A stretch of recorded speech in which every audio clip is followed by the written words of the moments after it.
Hoje temos um quadro novo no programa, um quadro com o professor Marcos Boeira. Marcos Boeira vai fazer uma resenha, a cada programa ele vai fazer uma resenha sobre algum livro interessante que elucide o tema do liberalismo ou o tema do conservadorismo. Temas que têm tudo a ver com a pauta deste programa. Confiram Marcos Boeira na coluna Confronto Cultural.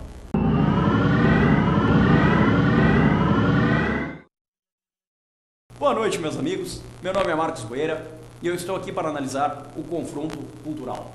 Esse será um momento de abordagem acerca de algumas das principais obras da civilização judaico-cristã. Que obras? Alguns livros de filosofia, de literatura, de cultura de um modo geral, que fazem parte da nossa história da civilização e que fazem parte dos grandes momentos da escrita humana ao longo de 2000 anos. Vejam, hoje eu estou aqui com a obra do filósofo espanhol José Ortega y Gasset, A Rebelião das Massas.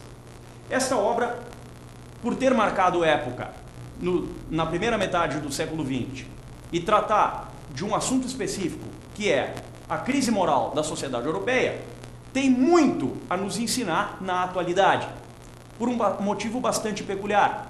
A sociedade brasileira e a sociedade latino-americana, de modo geral, vive demasiadamente uma crise terrível, geral de valores, que afeta de um sobremodo toda a nossa civilização. Esta crise atual também foi refletida por Ortega y Gasset 100 anos antes, com a decadência moral da sociedade europeia.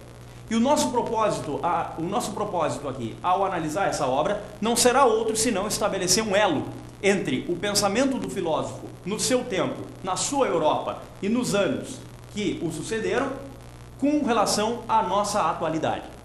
O filósofo espanhol, Ortega y Gasset, fez uma abordagem na Rebelião das Massas, procurando radiografar qual era justamente o motivo da crise moral da sociedade europeia. E o motivo que ele encontrou foi uma espécie de elemento da personalidade humana, ou um tipo de homem que passaria a ser o chamado homem-massa. Quem é o homem-massa? O homem-massa, para o filósofo, é aquele homem que, sem valores morais, aparece excessivamente, em grande quantidade, no cenário da sociedade europeia do seu tempo. O homem-massa do filósofo será constitutivo de 4 elementos, ou seja, há 4 tipos de homens-massa. O niño mimado seria o menino mimado, o senhorito satisfecho seria o senhorzinho que está satisfeito com toda a sua situação e todas as suas circunstâncias, o bárbaro rebelde e o especialista científico.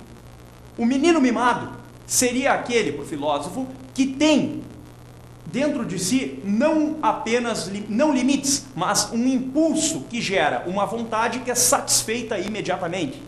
Então, quando a gente observa a sociedade de hoje, a gente vê uma grande quantidade de meninos mimados. Quem são os meninos mimados? Aqueles que procuram satisfazer a sua vontade, custe o que custar, e não tem nenhuma espécie de limitação para isso. O senhorzinho satisfeito, que é uma decorrência do menino mimado, seria aquele que, ou por ser herdeiro, ou por não ter preocupação nenhuma da sua vida, por viver de rendas e não enfrentar nenhuma espécie de conflito ou de polos tensionais da realidade, seria um tipo humano que não vê nenhuma espécie de limitação que a realidade lhe ocasiona. E por não ver esse tipo de limitação, é uma pessoa que sobrevive à medida da possibilidade. Ele está se lixando para a sua existência. Ele apenas existe e não tem condições existenciais de refletir acerca de sua própria vida. O bárbaro rebelde seria aquele que, nascendo dentro de uma determinada cultura, se volta por sua própria rebeldia contra essa mesma cultura, ocasionando uma espécie de ruptura, de erosão dentro dessa cultura social.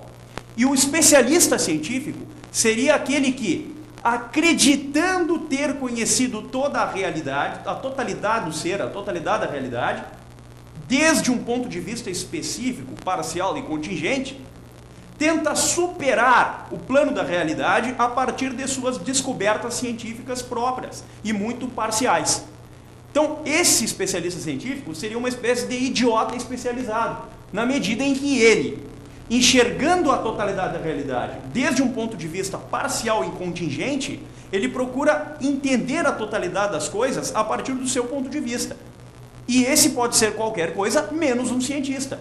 Porque se a ciência se preocupa com essa provisoriedade na análise da realidade, o especialista científico faz justamente o contrário. Ele procura cercar a realidade apenas com o seu modo de observação. E qual é o paralelo que a gente pode fazer com esses 4 tipos humanos da sociedade europeia dos anos 20 com a atualidade? Um elo totalmente coerente. Na medida que na sociedade latino-americana hoje, grande parte da crise moral de valores e grande parte do tipo de desgaste que a gente sofreu na cultura nesses últimos anos são fatores devidos ao fato de que nossa sociedade está composta excessivamente de meninos mimados, senhoritos satisfeitos, bárbaros rebeldes, ou seja, rebeldes sem causa, que querem mudar a realidade desde o seu ponto de vista, e de especialistas científicos, que na verdade são idiotas especializados. Então me parece que refletir, tá certo? Dentro da obra do filósofo Ortega Gasset, com a atualidade contemporânea, é um convite a uma abordagem realista e coerente sobre o mundo de nosso tempo.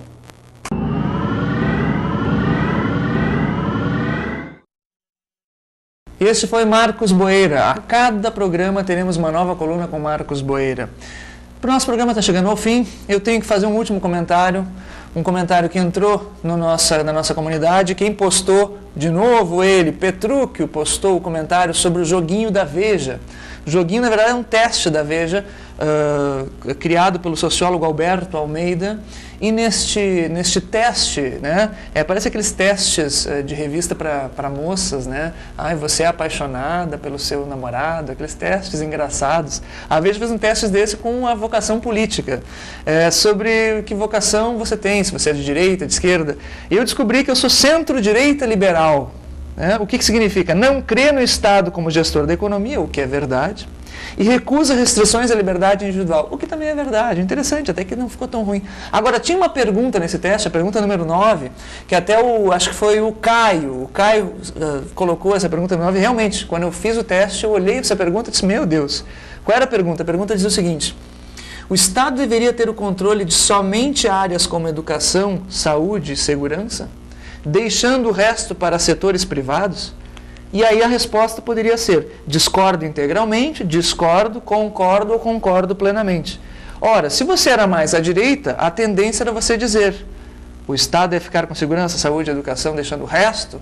Era dizer: concordo plenamente, o Estado deve ficar com segurança, saúde e educação. Só que na verdade eu discordo integralmente, porque eu acho que o Estado não necessariamente precisa ficar nem com a segurança, nem com a saúde, nem com a educação.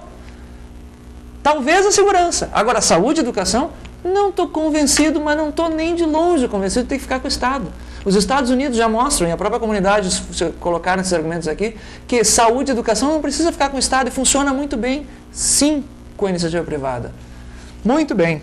Termino então o programa de hoje, mandando um abraço para o sociólogo da Veja que fez este teste, que tem pontos interessantes, mas que essa pergunta número 9 poderia ser formulada de uma maneira um pouquinho melhor. Muito boa noite a todos, nos encontramos no terceiro programa daqui a 15 dias. Muito obrigado.